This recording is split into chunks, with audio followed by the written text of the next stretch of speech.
बिरासती लाखा बिरादरी जे मोअज़्ज़ज़ शख़्सियत प्रोफेसर अब्दुल हकीम लाखो पंहिंजी रिहाइशगाह ते मीडिया सां ॻाल्हाईंदे चयो त मुंहिंजी मरहूम वालिद मुंहिंजे भाउ डॉक्टर मुज़फ़्फ़र लाखो सां काफ़ी साल अॻु लातालुक़ी कई हुई, जेको काफ़ी सालनि खां ॿाहिरि आहे। हाणे डॉक्टर मज़हर लाखो पंहिंजे हारियुनि कल्होड़े बिरादरी जे ॾोहारी क़िस्म जे माण्हुनि मार्फ़त असांजे किरदार कुशी कराए रहियो आहे। हुन वधीक चयो त वीडियो हलायो आहे कलोड़नि जे सिलसिले में ई हो जेके मज़हर साहिब जा साला आहिनि, डॉक्टर साहिब जा ज़मीन जेका आहे सा असांजे वालिद मोहतरम जी। वालिद मोहतरम हिन खे नाफ़रमान बरदारीअ करे हिन जे जेरे हिन जे हूंदे ई जेको आहे सो पाण लिखत में लिखी वियो आहे, हिन खे लावारस कयो अथईं। उन जे बावजूदि जेको आहे सो हिन खे बाबे जे फुतगी खां पोइ मुंहुं बनी ॾिनी, पर हिन खे लावारस करे वियो पाण। पोइ ही कलोड़ा जेके आहिनि से क्रिमिनल्स आहिनि, उहा केस मूं ते कया, अॻवान जा केस करायूं।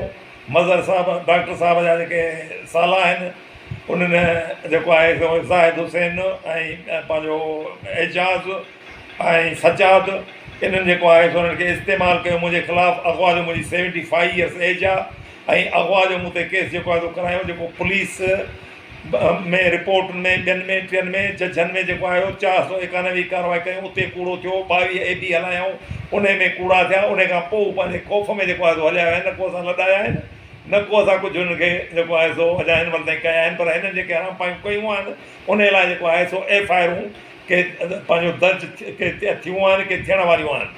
ऐं हिननि नाजाइज़गी कई आहे। ही माण्हू जेके आहिनि से इस्तेमालु थींदा आहिनि जिते किथे। हिन जो रिकॉर्ड सॼो जेको आहे सो पुलिस भिरिया, पुलिस नौशरो फेरोज़ में बि जेको पियल आहे, जेके अॻे हिन माण्हुनि ते कूड़ा ऐं ग़लति केस कया आहिनि, सो सॼो इहो नाजाइज़गी आहे, ग़लति आहे, कूड़ा केस आहिनि।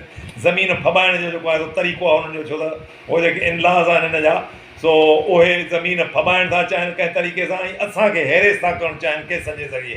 अॻे बि हिननि केस कया आहिनि असां ते, उन में बि उहे कूड़ा साबित थिया आहिनि। अॻु में जेको आहे सो हिन असांजे बंगले जी ओताक़ ते जे हमलो कयो ऐं उन में जेको आहे सो हिननि केस कयो, हथ जी गोली हणी पाण खे ऐं केस कयूं, जेको कूड़ो साबित थियो ऐं जज असांजे ख़िलाफ़ु 9 साल हुन में असां लोड़ियो, उहो जेको आहे साबित थियो। उहा साॻी कार्रवाई जेका आहे असां पंहिंजी जारी रखियो था अचनि। सो ही कूड़ा आहिनि ऐं पंहिंजो नको जेकर असां सां हुनजो वास्तो न आहे त असांजो बि वास्तो हुन सां कोन्हे को।